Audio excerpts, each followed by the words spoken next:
Hello everybody, कैसे हैं सब? अच्छे हैं? चलिए जी, बहुत ही बढ़िया। तो चलिए भाई, आज वेलकम कर रहे हैं आपका आज की एक नई क्लास में। और आज की क्लास शुरुआत करने से पहले मुझे एक बात बताइएगा, आपके जो रिलेशन में हैं यानी कि जो रिश्तेदार हैं, उनके यहाँ पे फंक्शंस अटेंड किए हैं क्या इस बार लॉकडाउन में? नहीं ना, क्योंकि गैदरिंग बहुत कम हुई है भाई लॉकडाउन के कारण, तो है ना। कोरोना के कारण ज़्यादा गैदरिंग नहीं कर सकते थे फंक्शंस में, तो फंक्शंस आपने अटेंड नहीं किए हैं तो मूड ख़राब हो रहा है। इसीलिए देखिए, मूड ख़राब करने की बच्चों बिल्कुल भी ज़रूरत नहीं है। आज हम आपको फंक्शन में लेके चलने वाले हैं। मतलब कि आज की जो हमारी मैथ्स की क्लास है उसका टॉपिक जो है वो उसका नाम ही फंक्शन है। अब मुझे यूँ बताओ भाई बच्चा पार्टी, कि जिस सब्जेक्ट में फंक्शन एज ए टॉपिक है तो क्या वो बोर हो सकता है? No, never. वो बोर तो हो ही नहीं सकता, उससे इंटरेस्टिंग तो कुछ होगा ही नहीं भाई। फंक्शन जिसमें आ रहा है तो वो इंटरेस्टिंग तो होगा ही, है ना। मतलब हैप्पी वाले मोमेंट होंगे उसमें तो, या नहीं? इंटरेस्टिंग होगा, जॉयफुल होगा, एनर्जी बूस्टर होगा, या नहीं? तो देखिए, अब आप मत सोचिएगा ये वाली चीज़ कि मैथ्स जो होता है वो बोरिंग होता है। नहीं होता मैथ्स बोरिंग। मैथ्स में तो देखो फंक्शन होता है, रिलेशन हम आपको पहले ही करा चुके हैं। तो जिसमें रिलेशन है, जिसमें फंक्शन है, वो बोर तो मतलब ही नहीं है उसका तो होने का, है ना। तो चलिए, अब देखो बच्चों, मैंने आपको कराया था रिलेशन, ठीक है। अब मैं कह रही हूँ कि रिलेशन से ही हमारे फंक्शंस आने वाले हैं। होता भी ऐसे है भाई, रिलेशनशिप में तो फंक्शंस होते हैं, अपने घर में हो जाते हैं फंक्शन, या फिर रिश्तेदारों के यहाँ फंक्शन में हम चले जाते हैं, ठीक है। तो चलिए, अब देखो बेटा, मैं कह रही हूँ रिलेशन से ही फंक्शन आते हैं। मैंने ये नहीं कहा कि हर रिलेशन में फंक्शन होना है, नहीं, ये तो नहीं बोला ना मैंने, हर रिलेशन में तो फंक्शन नहीं होता है। मैं कह रही हूँ बट हाँ, कुछ रिलेशंस ऐसी होती हैं जिनको हम फंक्शन कह सकते हैं, ठीक है। अब वो कैसी होती है, मैं देखिए डेफिनेशन लिखी हुई है। ए रिलेशन है from a set A to a set B. Relation जो होती है एक सेट ए से बी पे होती है, ठीक है। इस set to be function if every element of A has one and only one image in set B. कहने का मतलब, जो सेट ए होता है उसके हर एलिमेंट की इमेज सेट बी में होनी चाहिए, और वो इमेज कैसी होनी चाहिए बच्चों? That should be unique.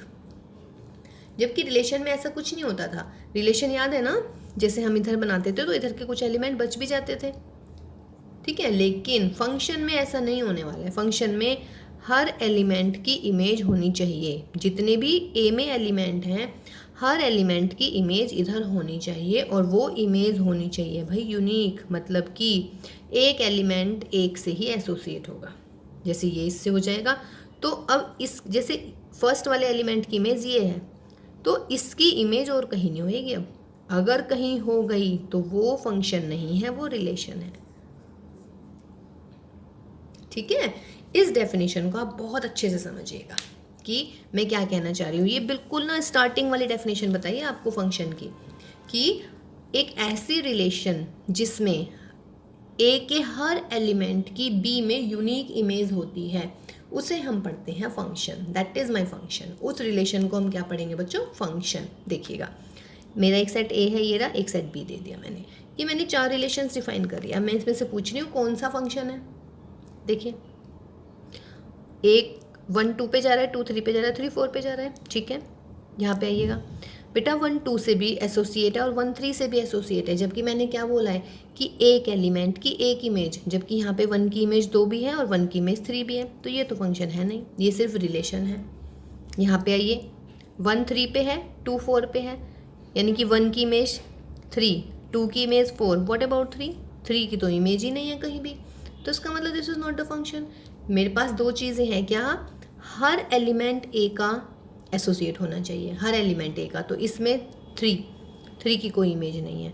और मैं क्या कह रही हूँ? 1 एंड ओनली 1, यानी कि यूनिक होनी चाहिए। यहाँ पे 1 2 से भी एसोसिएट था, यहाँ पर 1 3 से भी एसोसिएट था, तो इसलिए ये फंक्शन नहीं हुआ। यहाँ पर आइएगा, 1 की इमेज 4, 2 की भी 4, इससे कंफ्यूज नहीं होना है। देखिए, 1 2 3, इधर 2 3 4, 1 की इमेज 4, ये रहा 4, 2 की इमेज 4, क्या फ़र्क पड़ रहा है? कोई दिक्कत नहीं है। देखिए, मैंने कहा है एक एलिमेंट की यूनिक इमेज। 1 की तो एक ही इमेज है 4, 1 की और तो कोई इमेज नहीं है ना। ऐसी 2 की इमेज 4 ही है, ठीक है। 2 की इमेज 3। अब ये फंक्शन नहीं है, क्योंकि यहाँ तक तो फंक्शन था अगर ये नहीं है। लेकिन आप ये सोचो बेटा, 2 की इमेज 4 है और 2 की इमेज 3 भी है, जबकि मैंने कहा है 2 की यूनिक इमेज होनी चाहिए, तो this is not a function. ये सबसे इजी डेफिनेशन है हमारी फंक्शन की। दोबारा देख लीजिएगा, एक ऐसी रिलेशन जिसके अगर रिलेशन है हमारी ए से बी पर, तो ए के सारे एलिमेंट की बी में यूनिक इमेज होनी चाहिए, तो उस रिलेशन को हम पढ़ते हैं क्या, फंक्शन। गॉट माई पॉइंट ना। देखिए बेटा, एक नई डेफिनेशन, मतलब वो भी डेफिनेशन बिल्कुल सही थी। एक तरीका ये देख लीजिएगा डेफिनेशन लिखने का कि let us suppose that A and B are the two non empty set, then a relation f from A to B is set to be a function. देखिए यहाँ तक तो पुराने वाली डेफिनेशन ही है ना। एक हमारे पास रिलेशन होती है ए से बी में, ए और बी क्या है हमारे, नॉन एम्प्टी सेट है, ठीक है। कब होगी कोई रिलेशन कोई फंक्शन, व्हेन ये दो कंडीशन सेटिस्फाई होंगी, for all a belongs to A, यानी कि ए के हर एलिमेंट के लिए there exist b belongs to B, B में एक एलिमेंट होना चाहिए, such that the ordered pair a b belongs to that relation, यानी कि एफ। यही है ना कि ए के सारे एलिमेंट की इमेज बी में होनी चाहिए। सेकेंड वन, अगर ए की इमेज बी है, यानी कि if a b belongs to f है and also a c belongs to f है, मीन्स ए की इमेज सी है, ए की इमेज बी और ए की इमेज सी, तो इस केस में क्या होना चाहिए, बी इज इक्वल टू सी होना चाहिए। मीन्स हर एलिमेंट की एक यूनिक इमेज होनी चाहिए। समझ रहे हैं। तो हम उस रिलेशन एफ को रिलेशन के बजाय हम फंक्शन पढ़ेंगे उसको, ठीक है बच्चों। लिखते कैसे हैं इसको, f such that A to B, f is a function, पढ़ेंगे कैसे, f is a function from A to B such that f a is equal to b, where जो ए है वो किस में बिलोंग होता है, कैपिटल ए में, और बच्चों जो बी होता है वो होता है कैपिटल बी में, ठीक है। अब जो ये हमारा बी है, this is the f image of a. What is this, this is f image of a. अगर सपोज कीजिए यहाँ पे मेरा फंक्शन जी होता तो जी इमेज, एच होता तो एच इमेज, लेकिन हम नॉर्मल एफ फंक्शन मतलब फंक्शन के लिए हम एफ ही यूज़ कर रहे हैं, तो that is the f image of a, है ना। और दूसरी बात, फंक्शन के 2-3 नाम हैं, जैसे हमारे घर के नाम कुछ और होते हैं, स्कूल में हमारे कुछ और नाम होते हैं, फ्रेंड्स हमें कुछ और बुलाते हैं, तो ऐसी फंक्शन भी बेचारा, देखिए नाम ही फंक्शन है, तो ये तो खुश मिजाज व्यक्ति होगा जो भी है। तो फंक्शन के नाम मैप भी होता है, इसको मैपिंग भी पढ़ते हैं, इसको हम कॉरस्पॉन्डेंस भी पढ़ते हैं, ठीक है, कोई दिक्कत नहीं है यहाँ पे। ये हमारी होगी एक और डेफिनेशन टाइप में फंक्शन की, ठीक है। देखिए बेटा एक और, a function f is a relation from A to B if domain of A is A, यानी कि जो डोमेन होता है हमारा एफ का, यानी कि ये डोमेन किस चीज़ की है, ये रिलेशन। अभी देखिए मैंने मतलब इसमें एक बहुत बढ़िया टॉपिक आने वाला है, domain and range of function, लेकिन बच्चों अभी डोमेन और रेंज अभी फंक्शन पे नहीं आए अभी हम, है ना।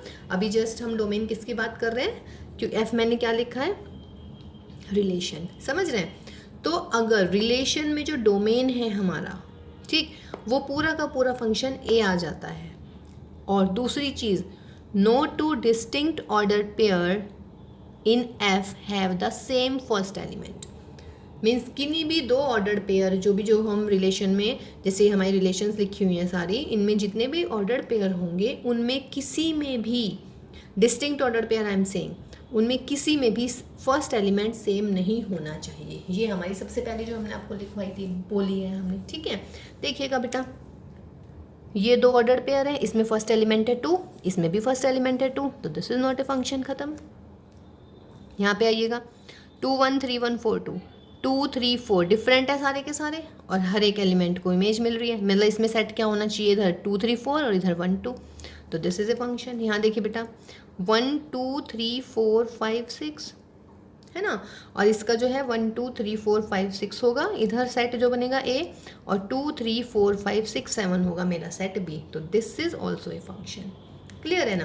तो इसका मतलब है फंक्शन क्या होती है, function is a relation where f a is equal to b, और ए और बी में क्या रिलेशन होती है, ए के सारे एलिमेंट की इमेज बी में होनी चाहिए, यूनिक होनी चाहिए, और बी को हम क्या पढ़ते हैं, इमेज ऑफ ए।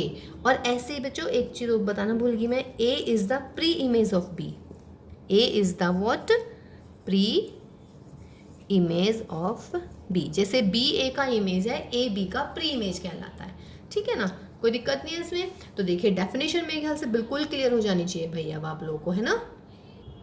देखो बेटा कुछ डायग्राम से बनाए हैं, 1 इधर एक सेट है, इधर एक सेट है, ये देखिएगा 1 2 3 आपको अगर आपके पास में डायग्राम है तो आपको क्या ध्यान रखना है कि इधर वाला जो सेट होता है यानी कि जो डोमेन होती है हमारी ए जो होता है उसके हर एलिमेंट की इमेज होनी चाहिए 1 2 3 हर एलिमेंट की इमेज है और एक की 2 इमेज नहीं होनी चाहिए। तो इसका मतलब दिस इज़ अ फंक्शन। ये देखिएगा हर एलिमेंट की इमेज है, 1 की इमेज ए है, 2 की भी ए है, 3 की ए है, 4 की ए है।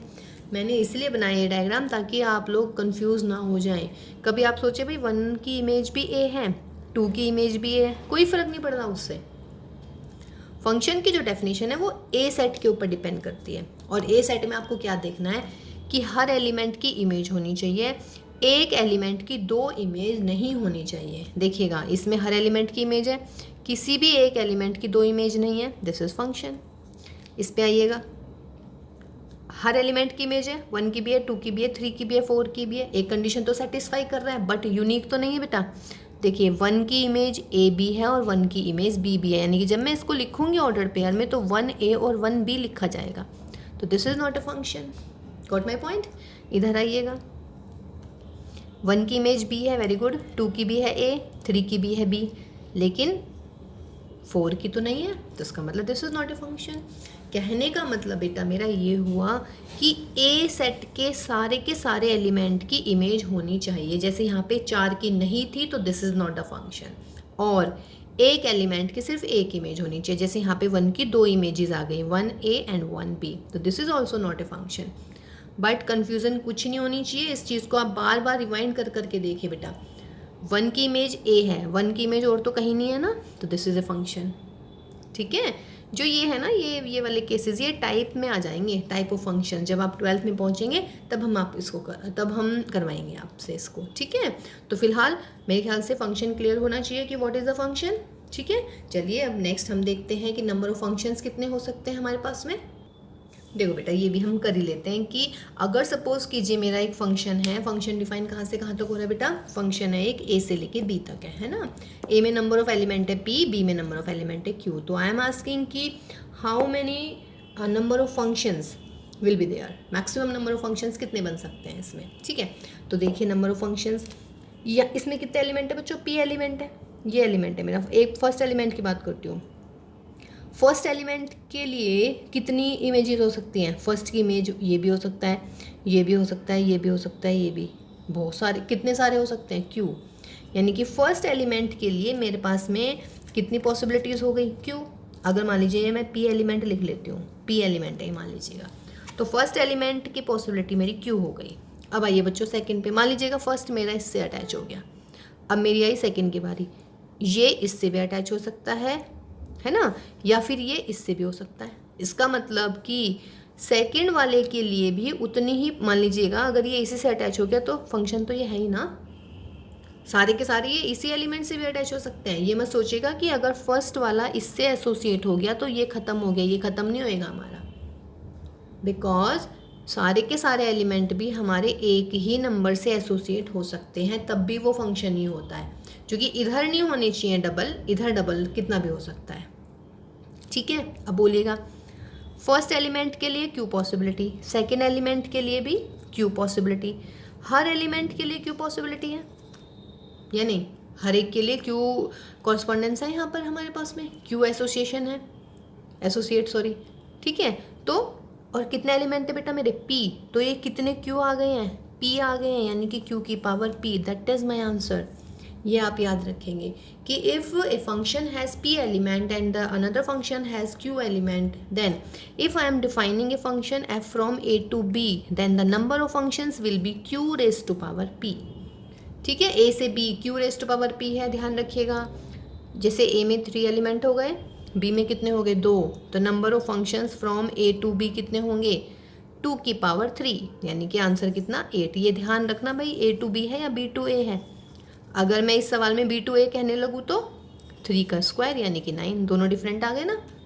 तो ध्यान से पढ़िएगा इसको, तो ये बहुत अच्छा है। एक मल्टीपल चॉइस क्वेश्चन में अगर आ जाता है कि how many number of functions will be there, तो answer will be q raise to power p। And what is q, q है आपका b के एलिमेंट और p क्या है बच्चों a के एलिमेंट। ठीक है, तो ये फॉर्मूला आपको लर्न करना है, डायरेक्ट आप इसको अप्लाई करने वाले हैं अब। ठीक है, देखिए बेटा, the most important part of the function is domain निकालना, कोडोमेन निकालना एंड रेंज निकालना।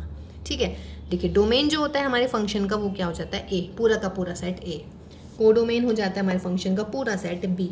नाउ रेंज, रेंज में सिर्फ बी के वो वाले एलिमेंट आएंगे जिसके लिए एक्स मतलब एग्जिस्ट करता है।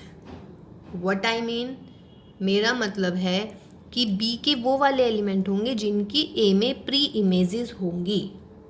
F x means pre images, इधर समझ रहे हैं ना, ठीक है। तो x means pre images, clear है ना, और एफ एक्स मीन्स इमेजेस, यानी कि इमेजेस का सेट मीन्स बी के वो वाले एलिमेंट जो ए के एलिमेंट से एसोसिएट होंगे वो आएंगे हमारे किस में, रेंज में। और बी तो पूरा सेट है, तो इसका मतलब क्या हुआ बेटा, इसका मतलब ये हुआ कि जो हमारी रेंज होती है या तो वो बी का सबसेट होगी या वो बी के इक्वल होगी। ठीक है, जब इक्वल होती है तो हम उसको ऑन टू फंक्शन पढ़ते हैं, वो हमारा 12th में आने वाला है। ठीक है, तो फिलहाल हम 12th में नहीं जाते, फिलहाल हम 11th क्लास में रहते हैं भाई अभी, है ना। तो ये हुआ range f means f of a, और f of a means range f, और वो क्या होता है बच्चा, वो होता है एफ एक्स का सेट, मतलब बी के वो सारे के सारे एलिमेंट जिनके लिए ए में प्री इमेजेस हैं। क्लियर है, अभी क्वेश्चन करेंगे तो आपको बहुत अच्छे से क्लियर होने वाली हैं चीज़ें। नाउ फंक्शन तो हो ही गया हमारा बेटा ऐसे भी। अब बेटा एक चीज़ ध्यान रखिएगा, अगर बी है मेरा या तो रियल नंबर आ जाए या रियल नंबर का सबसेट आ जाए तो हम उसको पढ़ते हैं रियल वैल्यूड फंक्शन। क्या पढ़ते हैं, रियल वैल्यूड फंक्शन। ठीक है, रियल वैल्यूड फंक्शन कब होगा, अगर जो हमारी कोडोमेन है या तो वो पूरा का पूरा सेट आ जाए रियल नंबर का या फिर रियल नंबर का सबसेट आ जाए तो वो रियल वैल्यूड फंक्शन हो जाता है। सिमिलरली एक फंक्शन आता है हमारा रियल फंक्शन, यही है हमारे सिलेबस में रियल फंक्शन या real valued function. Real function कब हो जाएगा, यदि ए और बी या तो दोनों के दोनों रियल नंबर के सबसेट हों, दोनों या तो ए और बी दोनों के दोनों हों, या फिर ए और बी दोनों ही रियल नंबर हों। Means A and B are the subset of capital R यानी कि रियल नंबर, या फिर A and B must be equal to capital R यानी कि रियल नंबर का set, then we say the function is real function. Got my point ना। और real valued function कब होता है, जब हमारा बी होगा आर का सबसेट या बी होगा हमारा R. And what is B, B is codomain. Got my point, ठीक है। तो domain means f, domain of f means A, set A, और सेट ए में कौन से एलिमेंट आते हैं भाई हमारे, सेट ए में मेरे आते हैं एक्स एलिमेंट। कहने का मतलब एक्स की वो सारी की सारी वैल्यूज़ जिसके लिए फंक्शन क्या होता है भाई, फंक्शन डिफाइन होगा या कि डेफिनेट होगा, मतलब इनडेफिनेट या अनडिफाइंड नहीं आएगा, तो वो हमारा क्या आ जाता है, मीन्स अगर मैं एक्स की वैल्यू देखती हूँ तो वो डोमेन आ जाती है। डोमेन अगर आपने निकालनी है मीन्स एक्स की वो वैल्यू देखिएगा जिसके लिए फंक्शन एग्जिस्ट करता है। फॉर एग्जाम्पल अगर मैं आपसे कहने लगूँ ये है मेरा 1/x-2, मैं कह रही हूँ फाइंड द डोमेन। ठीक है, डोमेन का मतलब एक्स की वो सारी की सारी वैल्यूज़ जिसके लिए फंक्शन एग्जिस्ट करता है। अब आप मुझे यूँ बताओ क्या ऐसी कोई वैल्यू है जिसके लिए फंक्शन एग्जिस्ट ना करे। वेरी गुड, अगर बच्चों x इज इक्वल टू 2 रख के देख लो एक बार, 2 रखते ये क्या हो जाता है, infinite. Infinite means indefinite form यानी कि अनडिफाइंड। ठीक है, तो इसका मतलब इसके डोमेन में 2 नहीं आएगा, बाकी सब आ जाएंगे। डोमेन में क्या नहीं आएगा, 2 नहीं आएगा, तो देयरफॉर डोमेन क्या होगा इसका बच्चों, domain will be real number में से 2 हटा दीजिएगा। वेरी मच इजी ना। डोमेन हुआ क्लियर, क्या होता है, डोमेन का मतलब एक्स की वो सारी की सारी वैल्यूज जिसके लिए फंक्शन एग्जिस्ट करता है। मीन्स जिस पे फंक्शन एग्जिस्ट नहीं करता उसको रियल नंबर में से माइनस कर दीजिएगा। अगला एग्जांपल बताइए मुझे ज़रा, अगर मैं कह रही हूँ भाई 2x + 5 तो क्या होगा, ये 2x + 5 को 0 रख के देख लो जल्दी से। 0 रखा, x की वैल्यू कितनी आ गई बच्चों, -5/2। तो इसका मतलब यदि मैं x की वैल्यू -5/2 रखूँगी तो ये फंक्शन डिफाइन नहीं होगा। तो इसका मतलब डोमेन कितनी हो जाएगी इस फंक्शन की, रियल नंबर में से -5/2 हटा दीजिएगा। रियल नंबर -5/2, ये समझ रहे ना, रियल नंबर में से -5/2 को हटाना है। जैसे यहाँ से रियल नंबर में से मैंने 2 हटा दिया, ठीक है। तो इसके अलावा बाकी हर जगह फंक्शन एग्जिस्ट कर रहा है। ओके, जैसे अगर मैं आपसे कहूँ भाई f(x = है मेरा x², और जी माइनस के 2x प्लस के 3, उल्टा हो गया, फैक्टर कर लेते हैं, या माइनस के x और माइनस के 6 लगाते हैं। मैं कह रही हूँ कि फाइंड द डोमेन। डोमेन जब मैं x के लिए सॉल्व करती हूँ तो वो डोमेन की बात हो रही है। इसके फैक्टर करना बेटा, x minus 3 and x plus 2, तो कौन कौन सी वैल्यूज आएंगी? एक तो 3 आ जाएगा इसमें यहाँ से, और एक आएगा माइनस का 2, या नहीं? वैल्यू 0 रख के देखिएगा, x minus 3 is 0 and x plus 2 is 0, तो x इज इक्वल टू 3 और x is equal to what? Minus 2। तो क्या करेंगे इसमें? इसका मतलब इसके डोमेन के लिए आपने क्या करना है, रियल नंबर में से माइनस का 3 और 2 को हटा दीजिएगा, उल्टा हो गया सॉरी, माइनस के 2 और 3 को हटा दीजिएगा। तो मेरे ख्याल से अगर ऐसा क्वेश्चन आता है और अगर आपसे डोमेन पूछ रहे हैं तो उसमें गलती नहीं करेंगे अब आप लोग, सिर्फ x की ये देख लीजिएगा, डिनोमिनेटर को 0 रखिएगा और वहाँ से x की वैल्यू निकाल दीजिएगा। x नॉट इक्वल टू 0 आना चाहिए, मतलब सॉरी डिनोमिनेटर 0 नहीं आना चाहिए एग्जिस्टेंस के लिए, ठीक है। तो जैसे 2x प्लस 5 0 कब आएगा? यदि मैं x की वैल्यू लिख देती हूँ माइनस के 5/2, तो इसका मतलब है रियल नंबर में से माइनस के 5/2 हटा दीजिएगा, तो वो मेरा क्या बन जाएगा? डोमेन बन जाएगा। Got my point? चलिए कुछ और नेक्स्ट क्वेश्चन करते हैं अभी हम। और बेटा जैसे देखिए हमने डोमेन किया, ऐसे हम रेंज के लिए करते हैं, लेकिन बस रेंज के लिए आपको ये स्टेप याद रखना है। आपको क्या करना है, let y is equal to fx, ठीक है। फिर वहाँ से आपको x की वैल्यू निकालनी है y के टर्म्स में, समझ रहे हैं? तो अब जो मेरा gy बनेगा, यानी कि जो x की वैल्यू आएगी y के टर्म्स में, अब आप x को भूलिएगा, अब y के लिए शुरुआत कीजिएगा। अब आपको ये देखना है कि जो भी मेरा फंक्शन आ रहा है वो y की कौन सी वैल्यू होगी जिसके लिए एग्जिस्ट नहीं करेगा। For example f x is equal to 1/x minus 2 लिया था मैंने, अब ये x इज इक्वल टू 2 कर दूंगी तो ये, यानी कि ये डोमेन मेरा क्या निकलेगा बच्चों? r में से मैं 2 को हटा दूंगी, रियल नंबर में से 2 को हटाना होता है ना, x इज इक्वल टू 2 पे इनफाइनाइट आने वाला है, तो रियल नंबर में से 2 को हटा दीजिएगा। तो मैंने क्या किया, f x is equal to y माना, तो y is equal to 1/x minus 2, तो x minus 2 is equal to 1/y, x is equal to 1/y plus 2। अब इसको सॉल्व कर लेते हैं यहाँ पे, अभी मैं बिल्कुल सिंपल वाला बता रही हूँ, ठीक है ना। सॉल्व कर लिया। अब ये बताओ, ये मेरा एक फंक्शन हो गया है, ये एग्जिस्ट कब नहीं करेगा बच्चों? ये कब आएगा इनफाइनाइट? जब y में 0 रख दूंगी। इसके अलावा और आप y की कोई भी वैल्यू ले लीजिएगा, सब पर ये एग्जिस्ट करेगा, समझ रहे हैं? तो उसका मतलब है ये वाली वैल्यू जो है, मतलब ये कब एग्जिस्ट नहीं करेगा? जब डिनोमिनेटर में 0 आ जाए, और डिनोमिनेटर में क्या है, मतलब कि y, तो y 0 नहीं आना चाहिए, ठीक है। अब जब y 0 नहीं आना चाहिए तो उसका मतलब रियल नंबर में से आप 0 को हटा दीजिएगा, तो वो क्या बन जाएगा? Range. What I mean here, I mean अगर आप x के लिए सॉल्व कर रहे हैं बच्चों तो वो डोमेन हो जाता है, और यदि आप y के लिए सॉल्व कर रहे हैं तो रेंज होने वाला है वो, ठीक है। आगे मैं क्वेश्चंस करने वाली हूँ तो आपको बहुत सारी चीज़ें एकदम क्लियर होने वाली हैं, ठीक है। तो चलिए अब हम एक्सरसाइज करने वाले हैं बेटा। देखो बेटा एक्सरसाइज 2.3 क्वेश्चन नंबर 1 कह रहा है which of the following are the functions and if give reasons if it is not, and if it is a function determine the domain and range, ठीक है। डोमेन और रेंज भी निकालनी है हमें। चलिए देखते हैं भाई क्या है इसमें।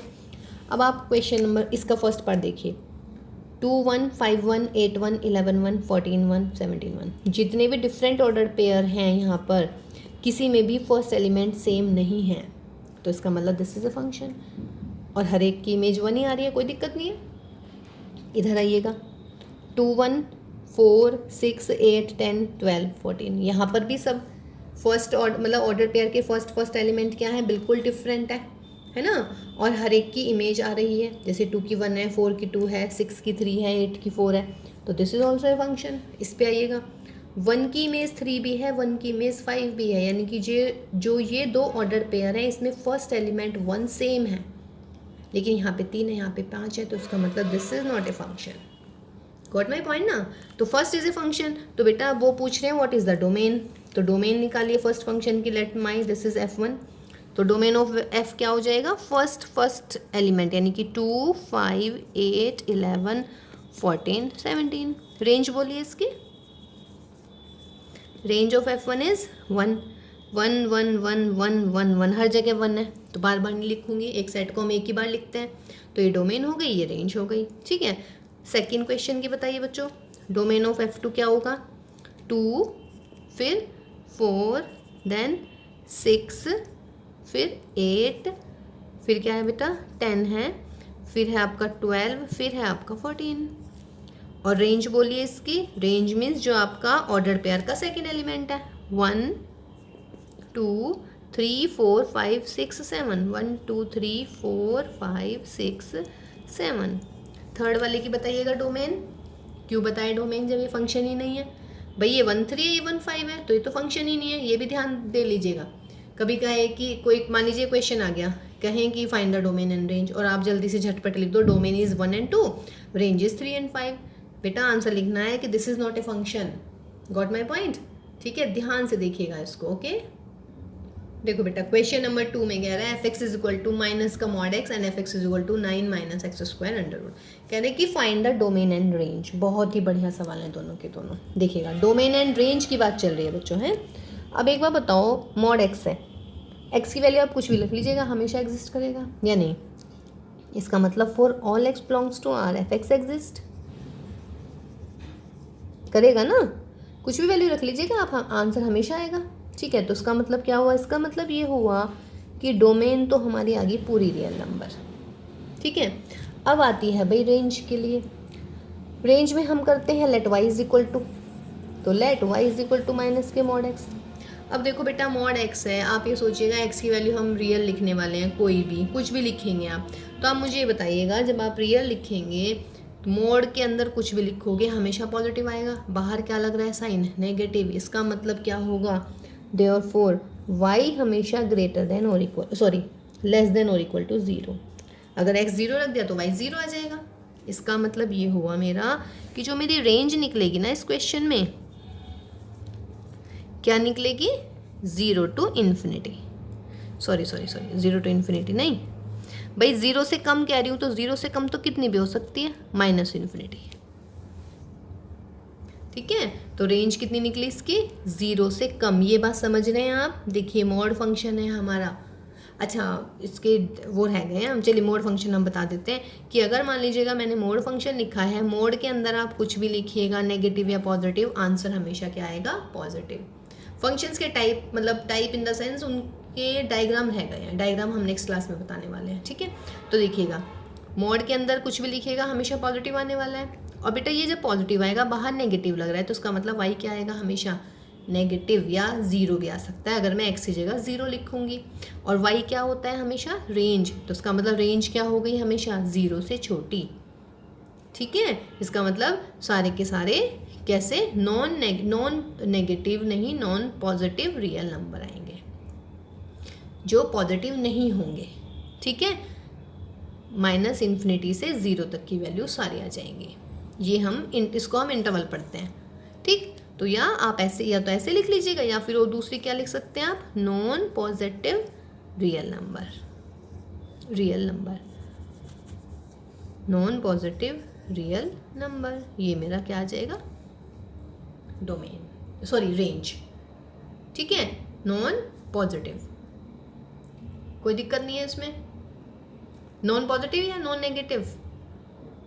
सोचिएगा, नॉन नेगेटिव नहीं, नॉन पॉजिटिव। बिकॉज देखिए मैं कह रही हूँ नॉन मीन्स पॉजिटिव नहीं होंगे वो सारे के सारे। या दूसरा और तरीका क्या हो सकता है? रियल नंबर, मतलब पॉजिटिव रियल नंबर कर दीजिएगा और यूनियन 0 लगा दीजिएगा। पॉजिटिव नहीं, नेगेटिव, सॉरी। तो नॉन नेगेटिव आएंगे भाई, नॉन पॉजिटिव नहीं, नॉन नेगेटिव। ठीक है, तो एक तो देखिए आप ऐसे कर सकते हैं इसको, या फिर नेगेटिव रियल नंबर से। मैं हमेशा इसको पॉजिटिव ले रही हूँ, नेगेटिव और प्लस 0 भी आ जाएंगे, मतलब 0 भी इंक्लूड होएगा। तो या तो आप इसको ऐसे लिख लीजिएगा कि r माइनस यानी कि नेगेटिव रियल नंबर और 0 के साथ इंक्लूड करके, या फिर इसको आप इंटरवल वाली फॉर्म में लिखिएगा। मैं कह रही हूँ y less than 0। y less than 0 का मतलब ये हो जाता है आपका क्या? y less than 0, y less than 0 का मतलब बेटा कि 0 से कम, 0 से कम तो इन्फाइनाइट तक पहुंच सकते हैं, तो माइनस इन्फिनिटी पे ओपन इंटरवल और 0 पे क्लोज्ड इंटरवल, इनको हम इंटरवल पढ़ते हैं। ठीक है, ओके। अब आया आपका क्वेश्चन नंबर 2। देखिए 9 minus x square under root. ये बहुत बहुत अच्छा सवाल है, देखिएगा क्या है ये।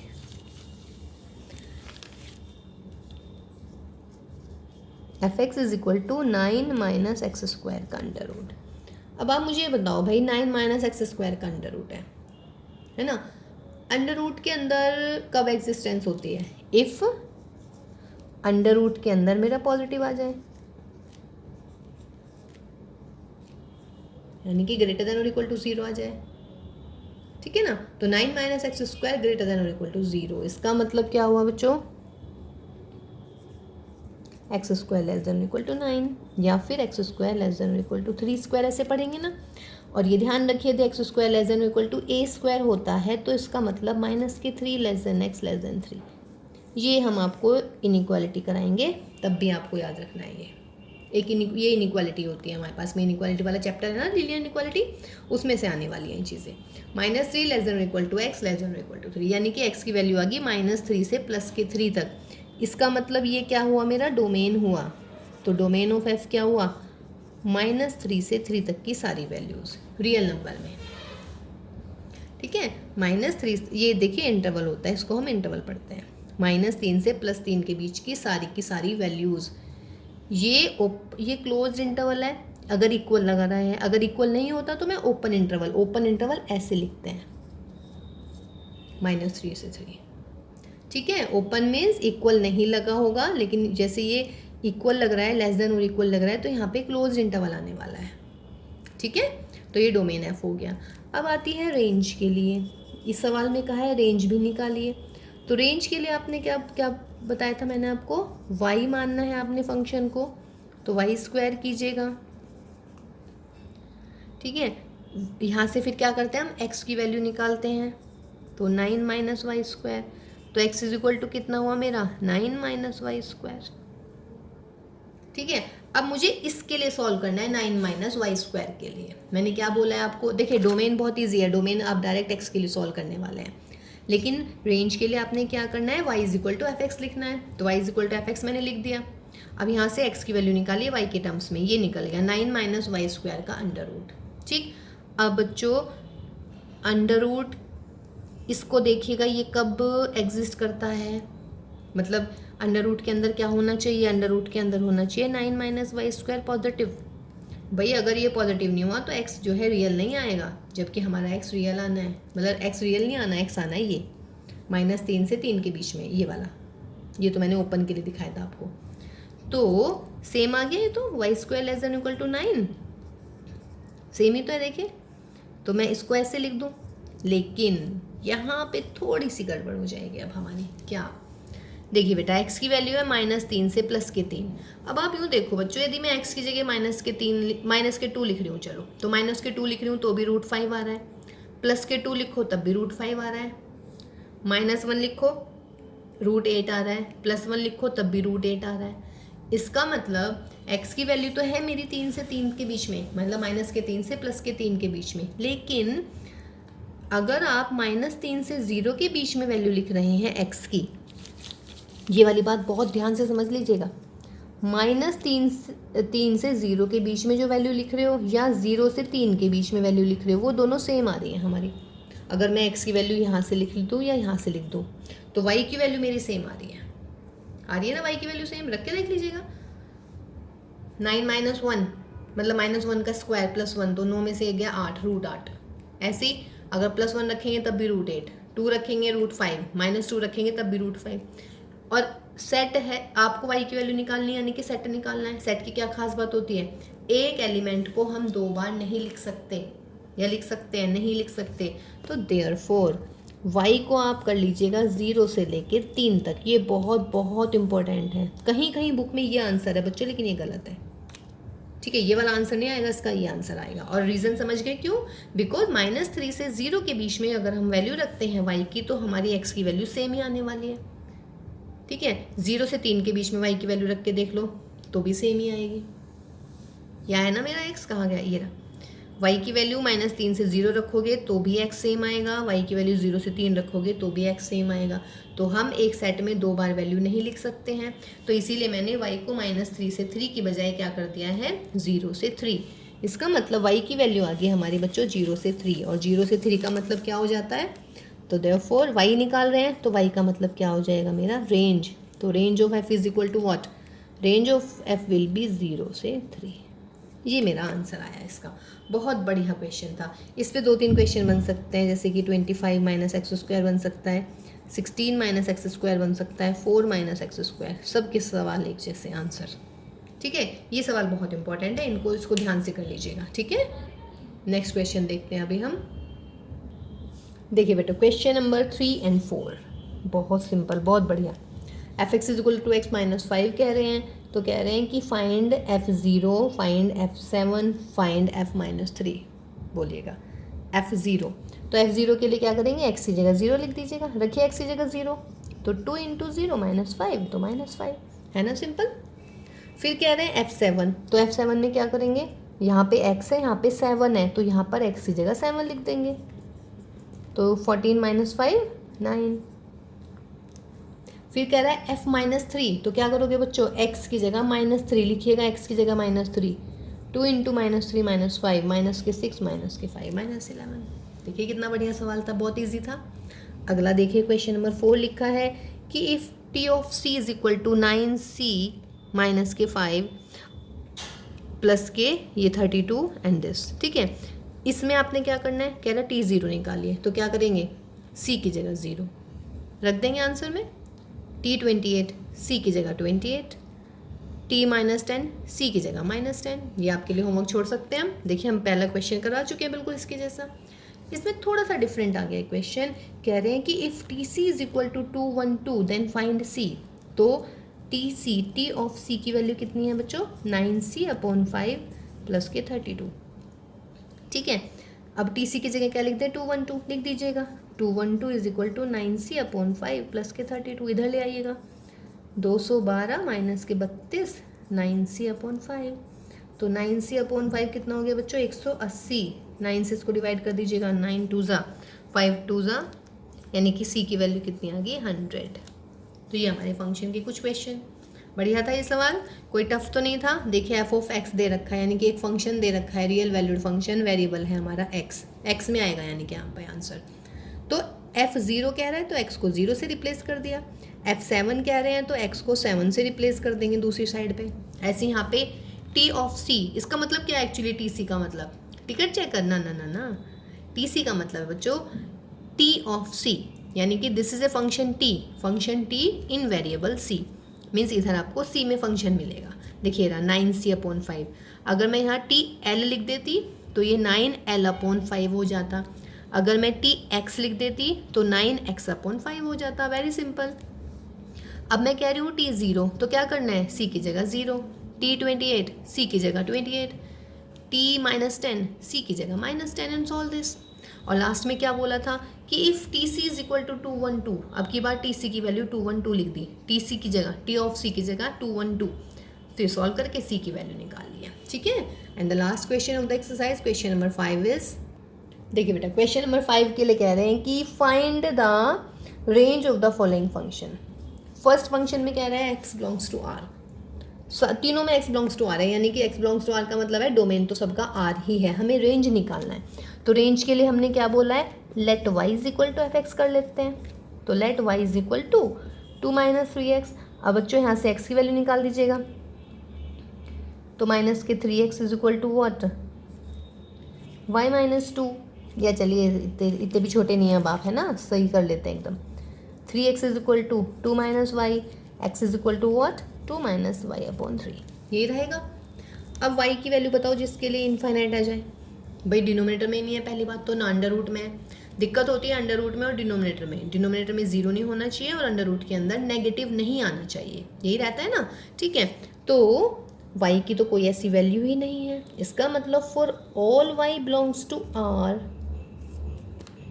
ठीक है, there exist x belongs to r, मतलब x हमेशा एग्जिस्ट करेगा या नहीं। y की ऐसी कोई वैल्यू है जिसके लिए x एग्जिस्ट नहीं करेगा, नहीं, कोई भी वैल्यू नहीं है। तो therefore range of f is equal to what, r, क्योंकि y क्या आ गया मेरा, r आ गया।